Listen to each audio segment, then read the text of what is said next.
Солонгосын шоронд атман овгор явсан дагвын ариун болд.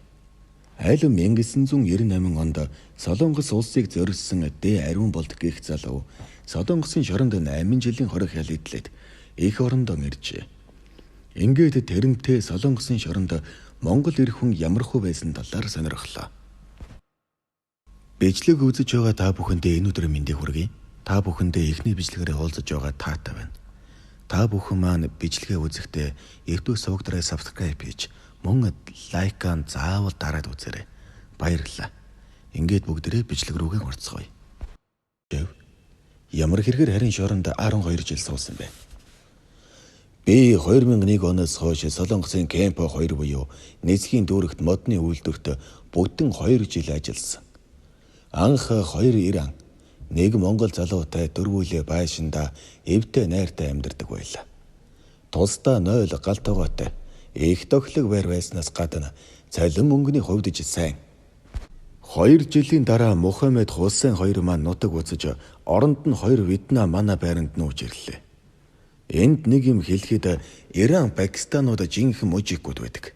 Ажилд сайн, дээр нь арх огт амсахгүй. Нөгөө 2 төлөг Солонгост 3 жил болсон хэрнээ хангу хөл мэдэхгүй дээр маш их заван.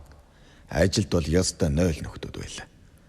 Хогоо шүрд гэхээр онддаг өрөөнийхөө дөрвөн буланд хогоо богинож овоолоод болохгүй. Хэд ам зөрж энэхэ гэдэг Вьетнамыг бүр зодож үзлээ.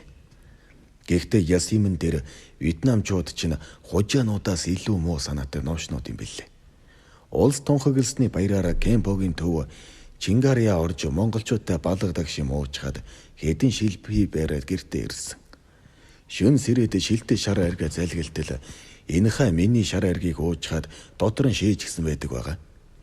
Уур хүрээд энэхэг хэд дэлсэж аваад галтгооны орж хөргөгч онгойлгон пи ууж байтал ар нуруулуу энэхэ хутгалсан.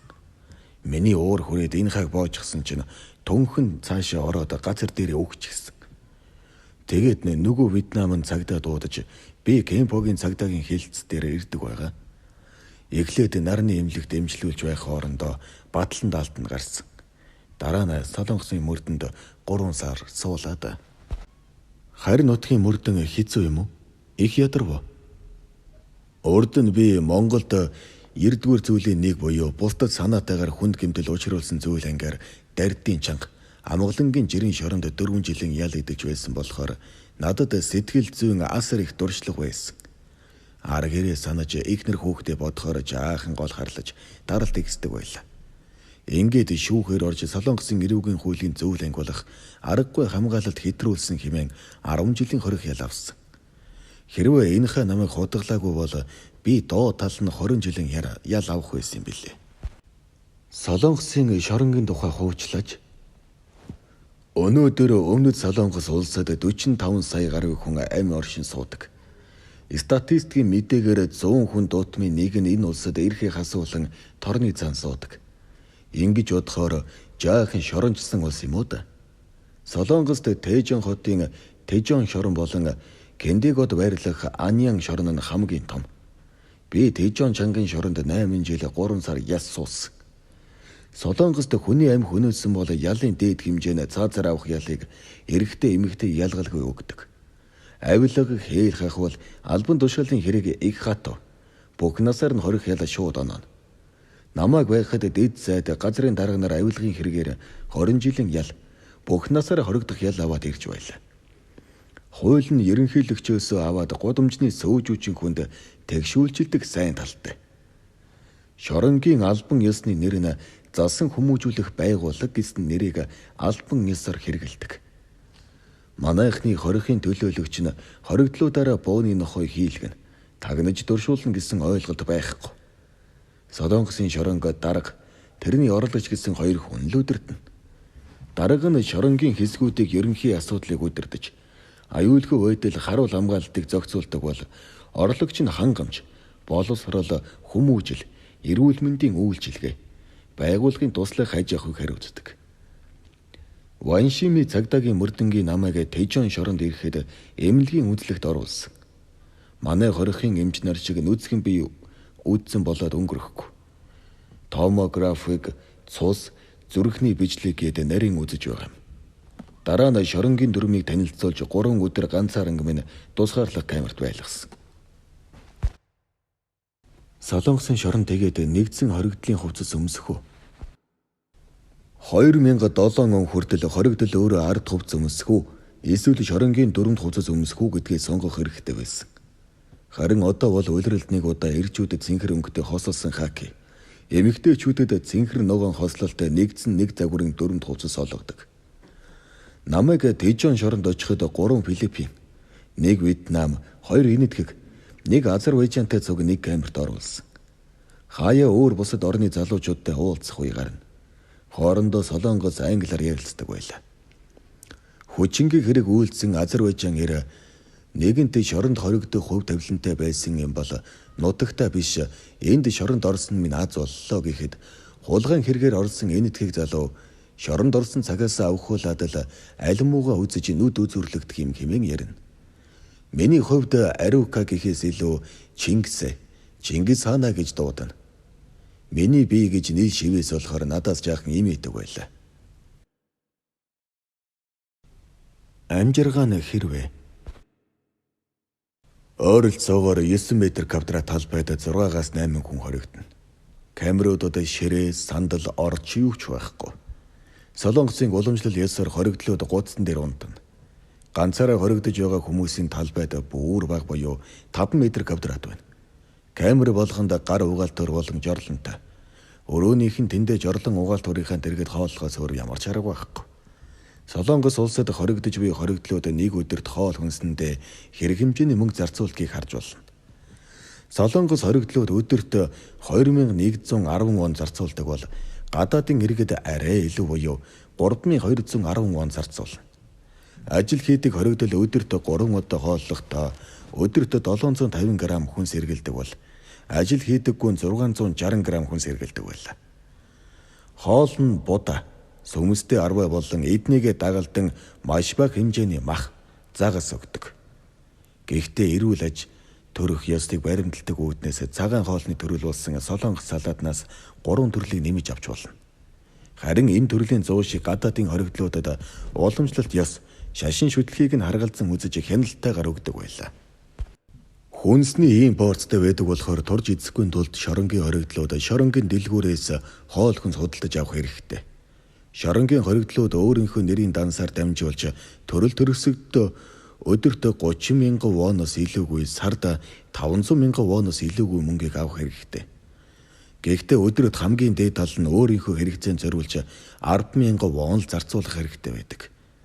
Хоригдлуудад нарнаас илгээмж авч болох боловч нэгжлэгт оруулсны дараа л гар дээр авдаг. Хоройтой зүйл байвал тэднийг суллагтал нь хорих, ангийнхан хадгалж байдаг. Хоригдол бүр өдөр болгон сахлах усах хэрэгтэй ч зөвхөн сахлын машин л хэрэглэнэ. Сард нэг удаа үсээ засуулж үс зүсэндээ анхаарах хэрэгтэй. Халуун өдрүүдэд бол хоригдлууд өдөр бүр хүйтэн шүршүрд орж болох ч харин халуун усанд 7 хоногт нэг л удаа орно. Хоригдлууд камертаа зөвхөн унтаж амрах, хоолоо идэхтэй байх шаардлагатай ба босод үед тэд жишээ нь биеийн тамираар хичээлж болно. Ерөнхий боловсролын байтугай бүр дээд мэрэгжил эзэмших сургалтанд хамрагдаж болно. Бакалаврын зэрэгтэй дээр мэрэгжил эзэмшихэд хоригдох зүйлгүй. Ерөнхийдөө солонгосын шорон бол хүний эрх чөлөөг манай шоронгоос арай дээр хэрэгжүүлдэг гэх үү. Шоронгийн удирдлагууд хүмүүжүүлэгчид биеийн хөдөлмөр эрхлэж, цэхэд ажиллахыг их хөхүүлэн дэмждэг. Иймд хэд хэдэн төрлийн цэх бий. Хувцас, гутал, тавилга, захилгаан бараа хүртэл үйлдвэрлэдэг ээлбод. Ингэж ажиллаад өдөрт 400-аас 12,000 воны цалин хөлс авна. Шорон болгон туслах аж ахуйтай. Ганц хачирхалтай юм нь шоронд номын сан байлгах, ном уншихыг зөвшөөрдөггүй. Ажил хийхийг л шаардаж тулгана да. Тэнд чинь тэгээд зурагт радио сонсож болох уу? Зурагт радио байлгахыг харин зөвшөөрдөггүй маа. Гэхдээ хориг газруудад радио дамжуулагч ашиглан улс төрийн болон спортын мэдээллүүд дуу хөгжмийг дамжуулдаг юм. Өдөрт 1 цагийн хугацаанд хоригдол спортын талбай дээр сакс тоглох зөвшөөрөлтэй. Харин ганцаараа хоригдож байгаа хүмүүжигчид 2 цаг тоглож болно. Харин шашны зан үйл хийх нь хориотой байдаг. Буддын болон Христийн лам хувиргуудыг урьж авчирч болдог. Захидлаар харьцахыг харин хязгаарлахгүй ч аюултай байдлынхаа урьдчилж заавал уншдаг. Байдал ийм байдал хулгайч нар хоорондоо илгээмж атгуулах нэг тийм ажил байдаг. Энэ нь юу вэ гэхээр спорт талбай, дугуйлан сургалт, туслах аж ахуй дээр ажил гарах үед хоригдлууд хэн нэгэн овгорын нууц үүрэг даалгаврыг биелүүлэхийн тулд захидал буюу таних тэмдгээр мэдээлэл дамжуулахыг хэлдэг юм. Эрүүл мэндийн үйлчилгээ харьцангуй өндөр түвшинд байдаг. Насанд хүрэгчдийн эрүүл мэндийн үзлэг жилдээ 4 удаа хийдэг. Ямар нэг өжиг өвчтөй бол эм тариагаар даслана гэж ёстой байхгүй. Тэжээнд очсон жилдээ миний бөөр өвдөж баг зэрэг цусаар шийгээд эмнэлэгт хэвтсэн. Цагийн тариа хийлгэж бөөрийн юм уугаад сарын дараа эмчилгээнээс гарахад би зүгээр болсон байлаа. Манайх шиг сөрье халдвар төвчөнтэй хоригдолтой бусдтай хамт байлгана гэж ёстой байхгүй дээ. Шууд л тусгаарлана. Ерөнхийлөгч байсан намбарын инх баяр шиг элдв худал шаардлага тоочоод арын халгаар нарснаас нарны эмнэлэгт хэвтэн гэж байхгүй. Хууль бол хууль. Шаардлагатай хор тавдартай эдгэршгүй өвчтэй бол хотын эмнэлэгт хэвтүүлнэ. Хүн дээр өвдсөн хоригдлуудын хувьд эмнэлгийн дүгнэлтээр ял хойшлуулах юм уу? Эсвэл хугацаанаас нь өмнө сулладаг. Гэхдээ хугацаанаас нь өмнө суллагдах шийдвэр гаргуулахынхаа оронд хоригдол өөрийнхөө хүсэлтээр үн төлбөргүй эмчилгээний үйлчлэгийг авах хэрэгтэй. Жишээ нь хиймэл шүд хийлгэх гэх мэт. Эргэлт уулзалт нь ямар вэ? Ажил хийдэг хоригдлууд ажлын хоногийг яаж болох вэ? Солонгосын шоронгийн системд хоригдлуудыг нэгэн өөрмөц гэж хэлж болохоор зүйл байдаг юм. Шинээр ирсэн хоригдол хамгийн доод түвшин буюу 4-р түвшин тодорхойлогддог. Ингээд тэрнийг байнгын хяналттай байлгаж сар бүр урамшууллын эсвэл торгуулийн оног бүртгэж байдаг. Энэ нь явандаа хуримтлагцаар урамшууллын оноонд тодорхой нэгэн хэмжээнд хүрвэл хоригдлуудтай харьцах мэргэжлийн түвшинг тогтоох тусгай комисс хуралдсанаар 3-р түвшинд бууруулж цаашдаа 1-р түвшин хүртэл бууруулах хэрэгтэй байдаг. Энэ нь манайхны хэлдгээр дэглэн бууруулах үйлдэл юм. Энэ бүхэн нь хоригдолд торны цаана өнгөрүүлэх хугацаанд эдлэх хөнгөлөлтийн их үүсвэр болдог. Жишээ нь хамгийн доод буюу 4-р түвшний хоригдлууд сарда 2 удаа, 1 удаа 30 минут төрөлсөгдөөгөө уулзах хэрэгтэй байдаг. Харин 3-р түвшнийхэн сарда 3 удаа, 2-р түвшнийхэн 7 хоногт 1 удаа, 1-р түвшнийхэн хүссэн өдрөө уулзах хэрэгтэй болдог. Миний хувьд анх 4-р түвшний хоригдол байгаад 3 жилийн дараа буюу 5 жил 1-р түвшингийн хоригдол байсаар хугацаанаас өмнө суллагдсан. Бас 1-2-р түвшин хүртэл дэглэн буурсан хоригдлууд шоронд байрлуулсан автомат утсаар байнга ярих хэрэгтэй. Гэхдээ үннийг хэлэхэд энэ эрхийг тухайн хоригдлууд өөрсдөө эдлэхээс илүү хүний өмнөөс хил дамжуулах хэрэгсэл болгон ашигладаг нь анзаарсан. Гэхдээ шоронд байрлуулсан автомат утас болон гар утаснууд нууцаар чагнагдаж байдаг учраас утсаар дамжуулах мэдээлэл байнга нууц хэллэхээр байдаг нь Орос, Италийн эрүүгийн эрдэмтдтэй адил гэмээр. Шоронд хоригдож байгаа хүмүүсийн арга ирэх нь их хвчлэн анслагдсан нутгийн иргэд байдаг учраас уулзалтыг зөвхөн өглөө, өдөр оройн цагаар бос шөнийн цаг арч зохион байгуулдаг. Ингэхдээ арга ирэх нь өдөрлгөөнтэй урьдчилан холбогдож тохиролцох ёстой байдаг юм билээ. Өмгөөлөгчид өөрсдийнхөө үйлчлүүлэгчтэйгээ хүссэн үедээ хүссэн хугацаагаар уулзах хэрэгтэй байдаг. Гадаад орны элчин сайдын яамныхан 20 ангийн захиргаанд урьдчилан мэдэгдсэний дагуу хүссэн үедээ шоронд хоригдож байгаа эх орон нэгтэнтэйгээ уулзах хэрэгтэй байдаг. Наадмаар манай элчин сайдын яамнаас надтай ирж уулзаж байсан. Энэ этхийг Филиппин, Оросын элчин сайдын яамныхан шоронд орсон иргэдийнхээ төлөө ихгүй гэдг нь сайхан санагдсан. Шоронд идэх ялынхаа тэн хагасаас илүү хувийг эдлэж 1-2-р түвшин хүртэл дэглэн буурсан онцноцтой хүн амны хэрэг үйлдсэн хоригдлууд хугацаанаас нь өмнө ялынхаа 90-80% эдэлсэн тохиолдолд суллагддаг. Хөнгөн хүндөвтөр хэрэг хийсэн дээд түвшингийн хоригдлууд ялынхаа 50-60% эдлээд наранд гардаг юм билээ. Мөн 1-2-р түвшний хоригдлууд арга гэрийнхэн зовлон гачигдал, төрөл төрөсөгдөн нас барах юм уу, хүн дээр өвчлөх, эсвэл төрөл төрөсөд нь найр хурим, насны ой дохиох, үр хүүхэдтэй болох зэрэг баяр тодорхой хугацааны чөлөө эдлэн гарч болдог. Эннээс гадна бас нэг амьдрал дээр хэрэгжүүлсэн зүйл байдаг нь сайн хүмүүжсэн гэх үнэлгээг авсан хоригдлыг суллагдахаас 3 жилийн өмнө чөлөөт нийгэмд гаргадаг. Энэ 3 жил бол 20 ангийн дараагийн Менделеев гэсэн үг л дээ. Солонгосын шоронгоос хүмүүс орох тохиолдол бий юу? Тийм боломж байхгүй. Хурдхан эрх чөлөөтэй болохыг хоригдлууд мөрөөдгөн зөв ясны хэрэг. Оргоод ч хамаагүй хоромхон зур эрх чөлөөтэй болохыг хүсдэг нь зүүнгүй бий. Харин хугацаанаас нь өмнө сэтгэхүйд нь эргээр нөлөөлөх гэсэн бодлогыг агуулсан ийм заншил маш ховор. Учир нь энд онц зан, сахилга бутын хэмжүүрийн систем нь сэтгэл ханамжийг бий болгож байна. Тэрнээс гадна шоронгийн аюулгүй байдлын албанд өндөр түвшинд ажилладаг. Тэжон Аньян зэрэг томоохон шоронгуудын тусгай албаныхан шүдийг хүртэл зэвсгэлсэн 50 хүний бүрэлдэхүүнтэй. Ямар ч бослого оргох оролдохыг дарах хүчин чадалтай байдаг. Хоригдлуудыг дэгдээсэн бослого өөмөнийг дарахын тулд шоронгийн дотоод хамгаалтынхан нулимс хасгаруулагч усан буу зэргийг ашигладаг юм билээ. Гэхдээ Солонгосын чанга дэглэмтэй хориг бол арай өөр. Хоригдлууд арх хүүхэн бүүхэл хар тамхины талаар бүр ярилдаггүй. Зүгээр тамхи татах, мөрөөдөө тоглох, хөзөр шатар тоглох зэрэг хориотой. Зарим нэгэн овсгойтой хянагч санхүүгийн байдлаа зохицуулахын тулд камер руу арх тамхи оруулдаг. Энийг даслан зогсоохын тулд Тэжон шорон хууль хяналтаа чангадагсны үр дүнд боодол нь 10,000 воны үнэтэй хамгийн хям тамхиг оруулаад чулуу болгодог байсныг илрүүлсэн. Шоронгийн аюулаас хамгаалахын ажилтнууд одоо зөвхөн биеийн хүчирхийллээс хамгаалаад зогсохгүй бусад хэв журмын зөрчлөөс ялангуяа оргон зайлахаас маш сайн үржилэн сэргийлдэг. Өмнөд Солонгосын шоронд банд шуумрын дотн харьцаа байх уу? Соо шоронд 50-60 онд байсан гэсэн. Одоо тийм юм бараг байхгүй. Өөрөө коридор усанд ордог, өөрөө хувцас угаадаг, өөрөө ажлын байрнууд бүгд камертай. Ажлаа хийж байхдаа би нэг удаа шүлсээ шалан дээр хаятал хянагч нь компьютероор хараад бөө юм болсон. Сахилгад 3 онсон гэлбод. Шоронгийн дэг дүрм нь маш чанга. Хуулаа яг штэл мөрдөн.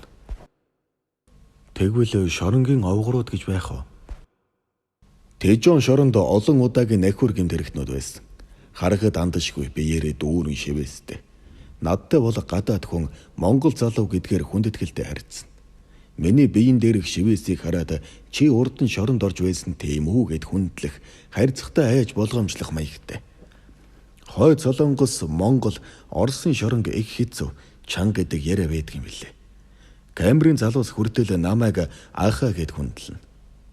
Нэрээ нэг зүйлийг сонирхуулахад хойд Солонгосын хорлон сүйтгэгч Уян Как тэрээр шоронд 41 жил суусан гэдлүүд. Тэрнийг суллагдсны дараа нэрийг нь улс төрийн хамгийн том гэмт хэрэгтэн гэж Гиннесийн рекордын онд бичих гэсэн. Бас 2003 онд Тэжон шоронгийн шинэ аваргаар тодорсон Ким Сун Мун нь тэрс үзэлтэн хэрэгээр өмнөд Солонгосын шоронд 43 жил хоригдсон. 70 нас зоогөлсөн хойноо эрх чөлөөтэй болж гарч ирсэн. Ким Сун Мун шоронд байхад надад бүх юм болоод л байсан. Зөвхөн зурагт үзэж сонин үжихийг хоригддаг байсан гэж ярилцлага өгсөн гэдэг. Шоронгоос суллагдахад тэгээд ямар санагдав? Гүй мэдээж сайхан байлгүй яах вэ? Тортой хашааны хаалганы гадна ихнэр хүүхэд дүү маань хүлээж байсан. Өөрийн мэдэлгүй нүдэнд нулимс хураад л яах вэ? Өмнөд Солонгосын шоронд 8 жил суухдаа унган хангуг хэлтэй бас хан зүсэг сурлаа. Монголд ирээд хэлний хувийн сургуульд багшилж байгаа. Би шоронгоос суллагдахдаа 15 сая вонтой гарч ирсэн. Энэ мөнгөөр машин авлаа. Ямар ч үсэн өвчтөд бие эмчлүүлсэн дээ. Бөгд найрамдах Солонгос ард улсын шоронд бүрдэн 8 жилийн хорих ялыг эдэлсэн дэ ариун бол гих залуутай хийсэн яриа үгээр дуусаж байна. Хэрв танд манай бичлэг таалагдсан бол YouTube суваг дээрээ subscribe хийж мөн лайканд дарж комент бичиж урам хайрлахын бидгийн мартаарай. Анхны бичлэгээр та бүхэнтэй уулзсандан маш их баяртай байна. Баярлалаа, баяртай.